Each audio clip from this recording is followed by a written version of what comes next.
பீகாரில் முதற்கட்ட சட்டசபை தேர்தல் நிறைவு. மாலை 5 மணி நிலவரப்படி 60.13% ஓட்டுப்பதிவு. பீகார் சட்டசபை தேர்தலின் போது வன்முறை. துணை முதல்வர் விஜய் சின்ஹா கார் மீது ஆர்ஜேடி குண்டர்கள் சரமாரி தாக்குதல். அரசியல் பொதுக்கூட்டம் மற்றும் ரோட் ஷோவுக்கு புதிய விதிமுறை. 50,000 பேர் கூடினால் 20 லட்சம் டெபாசிட் செய்ய வேண்டும் என்றும் பரிந்துரை. இது என்ன பைத்தியக்காரத்தனம்? ராகுல் குற்றச்சாட்டுக்கு பிரேசில் பெண் பதில்.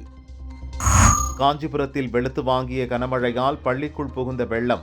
சாலைகளிலும் மழைநீர் தேங்கியதால் பொதுமக்கள் கடும் அவதி.